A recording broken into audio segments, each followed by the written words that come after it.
बिल्कुल, कल वही बात हो रही थी ना, जब क्लोजिंग पर हम थे, क्लोजिंग कॉल में भी हम यही कह रहे थे कि जद्दोजहद कर रहे हैं बाजार, बस 25,000 के लेवल्स को टिकाए रखें, लेवल्स को टिकाया जरूर। और दिन भर सुस्ती दिखाने के बाद in fact last hour of trade में हमने एक रिकवरी भी देखी बेंचमार्क्स में। ब्रॉडर मार्केट्स तो हालांकि साथ दे ही रहे थे, लेकिन आज सुबह ग्लोबल बाजार के मूड माहौल की अगर बात करें, गिफ्ट निफ्टी की तरफ से एम्प्लाइड ओपन जो है हम देख रहे थे बिकवाली थी, वहां से हरे निशान में आता हुआ और अब 25,165 के आसपास सेटल होता हुआ नजर आ रहा है।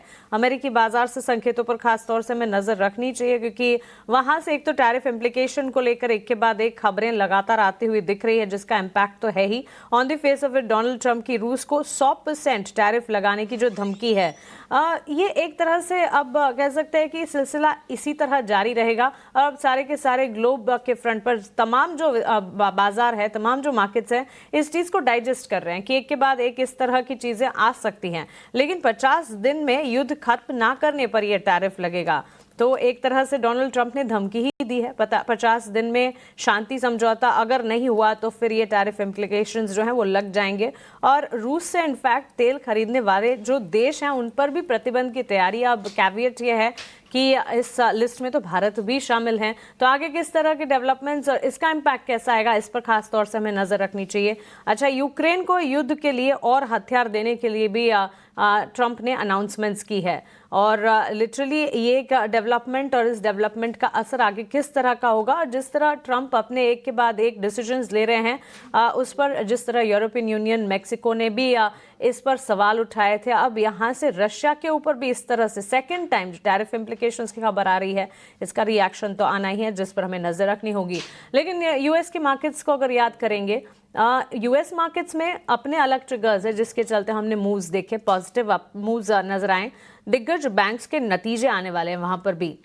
भारतीय बाजार में जैसे अर्निंग सीजन है, वहां पर भी अर्निंग सीजन चल पड़ा है और ये हफ्ता काफी इंपॉर्टेंट है बैंक्स एंड फाइनेंशियल्स के लिए। और किसी भी देश के लिए बैंक्स एंड फाइनेंशियल्स जो हैं काफी इंपॉर्टेंट सेगमेंट हो जाता है। इन वे बैकबोन ऑफ द इकोनॉमी के पूरे हालात तय होते हैं इनसे। आपके स्क्रीन पर आप देख रहे हैं आज जो इंपॉर्टेंट नंबर्स आने वाले, ये पूरा हफ्ता अमेरिका में भी अहम नतीजों वाला हफ्ता है। और इसी के चलते इन नंबर से ठीक पहले हम देख रहे हैं पॉजिटिव अपमूव एक्शन वहां पर देखने को मिला है। डाउ में करीब 88 अंकों की मजबूती हमने देखी। नैस्डैक भी 50 अंक तेजी के साथ ही कल क्लोज हुआ। और डाउ फ्यूचर्स की अगर बात करें, नैस्डैक फ्यूचर्स की अगर बात करें, 75 से 100 अंकों की तेजी के साथ शुरुआत तो होती हुई और जो ट्रेड्स हैं ऑलमोस्ट तेजी के साथ ही इस वक्त नजर जरूर आ रहे हैं। तो फ्यूचर्स से सेंटिमेंट्स ठीक है। बीती रात इंडेक्सेस में भी हमने देखा और स्टॉक स्पेसिफिक, सेक्टर स्पेसिफिक भी काफी तेजी के आसार देखने को मिले। एशियाई बाजार में मिले जुले स्टांस है। गिफ्ट निफ्टी तो आप देख ही रहे हैं। जापान की बाजार निक्केई में मजबूती है। शंघाई और कॉस्पी में एक फ्लैट कामकाज देखने को मिला है, तो वहां से एक मिक्स क्यूज कह सकते आते हुए। और बाजार के लिए अन्य संकेतों की अगर बात करें, कच्चा तेल 2% की नरमी के साथ ऑलमोस्ट $69 to $70 बैरल के आसपास ब्रेंट ट्रेड करता हुआ। घरेलू बाजार में भी कुछ ऐसी ही तस्वीर है। 3 हफ्ते की ऊंचाई छूने के बाद हम देख रहे हैं एक तरह से ये लेवल्स जो हैं आते हुए नजर आ रहे हैं। थोड़ा सा ब्रीदर जरूर लिया है।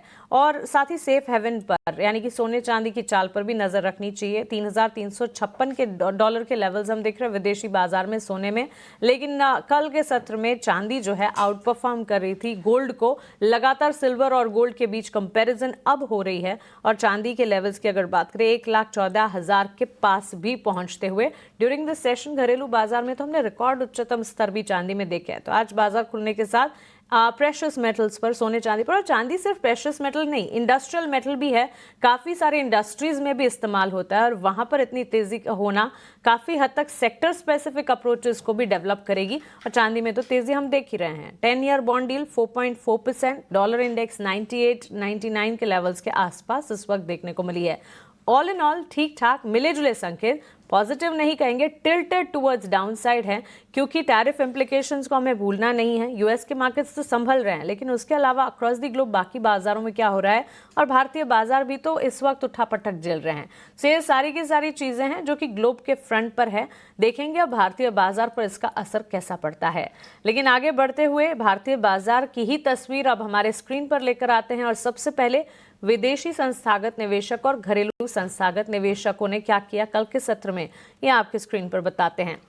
FIS DIS के एक्शन की अगर बात करें, वापस हमने देखा FIS की बिकवाली के आंकड़े लगभग कह सकते हैं दूसरा ट्रेडिंग सेशन लगातार 11 जुलाई को तो 5,100 करोड़ की बिकवाली थी अभिषेक, लेकिन कल के सत्र में करीब 1,600 करोड़ की बिकवाली का ट्रेंड है। इसके ठीक सामने डीआईएस खरीदारी जरूर कर रहे हैं। ऑलमोस्ट 1,821 करोड़ के शेयर्स कैश मार्केट में डीआईएस ने।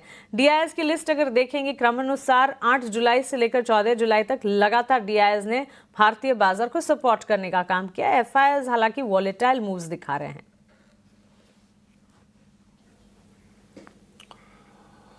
मानसी, हाँ देखिए, एफआईआईज की मतलब बिकवाली कोई बहुत बड़ी नहीं है, लेकिन बिकवाली तो है और ये थोड़ी सी चिंता की बात ज़रूर है, नेगेटिव संकेत बाजार के लिए ज़रूर है। स्टॉक फ्यूचर्स में भी करीब 250 करोड़ रुपए की बिकवाली है। इंडेक्स फ्यूचर्स की बात करें करीब 3,2500 करोड़ रुपए की बिकवाली है। तो एफआईआईज की तरफ से हम देख रहे हैं कि लगातार बिकवाली के आंकड़े आ रहे हैं और डीआईएस की भी जो बाइंग है 6 दिन से हो रही है, बट कोई बड़े क्वांटम में नहीं है। मतलब ऐसा नहीं है कि धूम धड़ाके के साथ कोई बाइंग चल रही हो। 6 सत्र हो गए, कल की जो बाइंग रही है वो 1800 करोड़ रुपए के आसपास की रही है। लेकिन आप इसको ना दो तरीके से मानसी देख सकते हैं। मतलब आप ये देखिए कि एफआईआईज की बिकवाली हो रही है, लेकिन जो इंडेक्स फ्यूचर्स में जो लॉन्ग की जो उनकी पोजीशन है ना, लॉन्ग होल्डिंग, वो घट के आ गई है 18% पर। अब मैं इसलिए कह रहा हूं कि इसको आप नेगेटिव भी देख सकते हैं, पॉजिटिव भी देख सकते हैं। पॉजिटिव देखने की वजह है कि अब शायद अब कितनी पोजीशन वो कम करेंगे, ज्यादा नहीं कम करेंगे। अमूमन ऐसा होता बहुत कम है कि 20% से नीचे की एफआईआईज की होल्डिंग रहे, तो यहां से बढ़ने की गुंजाइश मतलब आप मान के चल सकती हैं। लेकिन ये चिंता की बात है कि हमने जो जुलाई सीरीज की शुरुआत की थी 38% की लॉन्ग होल्डिंग से की थी, वो घट के आ गई है अब 18%, यानी कि 20% का फॉल उसमें आया है। और फिर से शॉर्ट्स काफ़ी ज़्यादा हैं, 81% के शॉर्ट्स हैं। और अगर आप ओपन इंटरेस्ट देखेंगे शॉर्ट्स की तो करीब नेट 1,21,000 कॉन्ट्रैक्ट्स के हैं, तो ये बढ़ता हुआ दिख रहा है। थोड़ी सी तनाव है, लेकिन ये देखिए तनाव दूर करने के लिए ना एक जो दवा चाहिए था, 2 दवाएं हैं। एक तो ये कि चलिए आपकी मैक्रो पिक्चर अच्छी हो, वो भारतीय बाजार के लिए अच्छे निकल के आगे हैं। रिटेल इन्फ्लेशन के आंकड़े, उसमें कोई दिक्कत नहीं है, वो 6 साल के निचले स्तर पर हैं। और दूसरी चीज ये चाहिए कि आपके अर्निंग बेहतर हो। अब अर्निंग में जो टीसीएस के बाद एचसीएल टेक क्या है वो भी कमजोर आए, तो आईटी में एक और नतीजा कमजोर आ गया। हालांकि टाटा टेक के नतीजे मिले जुले आए, रैलीस आई है प्रॉफिट, बट वो छोटी कंपनीज हैं। एफआईआईज तो देखते हैं बड़ी कंपनीज को, इंडेक्स वाले जो स्टॉक्स हैं उनको देखते हैं, चाहे वो निफ्टी के कंट्रीब्यूटर्स हों या फिर निफ्टी बैंक के हों। तो उस फ्रंट पर थोड़ी सी चिंता जरूर है। और एक जो कॉशियस अप्रोच होगा वो ये होगा कि अभी तक भारत को लेकर डोनाल्ड ट्रंप ने टैरिफ का अनाउंसमेंट किया नहीं है, और दूसरी तरफ रूस के बहाने ही सही भारत को धमकी भी दे दी है। मतलब उन्होंने कहा है कि जो देश रूस से कच्चा तेल खरीद रहे हैं उन पर हम प्रतिबंध लगाएंगे। अब क्या करेंगे ट्रंप पता नहीं आगे, लेकिन ये धमकी तो है, क्योंकि भारत की जो रूस से जो खरीदारी है वो लगातार हम देख रहे हैं कि कच्चे तेल की बढ़ रही है। और ये कोविड के टाइम में शुरू हुई, मतलब सस्ता तेल भारत को मिल रहा था रूस से, और भारत ने वो बढ़ाई भी बाइंग को। तो ये एक धमकी भी वाली भी चीज है। अब इस धमकी के बीच में क्या इसका बदला ट्रंप जो है वो टैरिफ के तौर पर निकालेंगे, क्या करेंगे ये बहुत ही अनिश्चित है। लेकिन इस बीच भारत का एक डेलीगेशन गया है अमेरिका में, वाणिज्य मंत्रालय की टीम पहुंची है अगले दौर की बातचीत करने के लिए, और हो सकता है कि एक इंटरिम डील पर सहमति बन जाए दोनों देशों पर। लेकिन 26% का टैरिफ लगाया था डोनाल्ड ट्रंप ने 2 अप्रैल को, वो 26% से घटकर कितना नीचे आएगा? अगर 15%, 16-17% अगर रहा तब तो ठीक है, लेकिन अगर 20% के ऊपर ही अगर रहा टैरिफ तो बाजार के लिए एक झटका जरूर होगा। हालांकि काफी हद तक बाजार ने उसको डिस्काउंट किया हुआ है, लेकिन एक नी जर्क रिएक्शन आ सकता है अगर टैरिफ को लेकर कोई नेगेटिव चीज आई भारत के पर्सपेक्टिव से। तो हम देख रहे हैं कि कुछ मैक्रोज आपके अच्छे हैं, कुछ चीजों को लेकर टेंशन है, अर्निंग आपकी अच्छी आने रही है, और इस बीच ये ट्रंप की धमकी और एफआईआईज की बाजार से दूरी, ये तमाम चीजें परेशान कर रही हैं। अब देखते हैं कि यहां से आगे की चाल बाजार की कैसी होगी। अभी तक ऐसा कोई मेजर क्रैक नहीं आया है, 4 दिन बाजार गिरे जरूर हैं, लेकिन कल 25,000 के लेवल को डिफेंड करने का काम किया है निफ्टी ने। और जैसा कि मानसी कल भी कह रहे थे और मैं आज भी उसी स्टैंस पर कायम हूं कि यहां से ना अब ये नतीजों को लेकर बड़ा अच्छा वीक है ये। अच्छा इन द सेंस कि मतलब बड़ी कंपनीज के नतीजे आएंगे और करीब 38% वेटेज के नतीजे आने वाले हैं। नतीजे अगर अच्छे आ गए, मान लीजिए इन्फोसिस के नतीजे अच्छे आ गए, यहां से रिलायंस के नतीजे अच्छे आ गए, आईसीआईसीआई बैंक, एचडीएफसी बैंक के नतीजे अच्छे आए, तो बाजार में मोमेंटम को हम शिफ्ट फिर से होते हुए देखेंगे तेजी की तरफ में। तब तक हम देख सकते हैं कि एक बाजार में वॉलेटिलिटी ग्लोबल संकेतों के चलते वो बने रहने के पूरे आसार दिखाई दे रहे हैं। ये बात तो मैं भी मानती हूँ। मार्केट जो है काफ़ी मैच्योर हो चुके हैं इंडियन मार्केट्स, और बस एक आधा पॉजिटिव बूस्ट या ट्रिगर मिल जाए तो वापस चल पड़ेंगे, क्योंकि इस वक्त इतने सारे नेगेटिव्स या इतने वॉलेटाइल डेवलपमेंट्स हो रहे हैं। ऐसे में भी भारतीय बाजार अपने लेवल्स को बचा तो रहे ही हैं। यहाँ पर एक डायरेक्शन और एक पॉजिटिव बूस्ट या कह सकते हैं ट्रिगर की कमी है।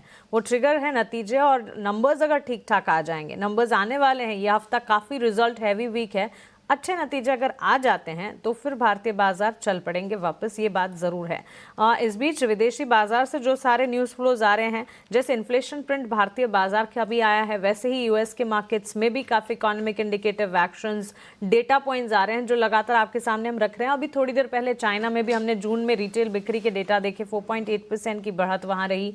IIP growth 6.8%, Q2 GDP growth 5.2%। सो ये सारे के सारे डेटा स्ट्रक्चर जो है इस वक्त इकोनॉमी के हालात, सारे देशों की इकोनॉमी के हालात को बयां कर रहे हैं। और ये ग्लोबल फ्रंट पर भी जो डेटा पॉइंट्स हैं और साथ ही डोमेस्टिक फ्रंट पर भी जो डेटा आ रहे हैं, एक एक कर आपके सामने हम रख रहे हैं। अब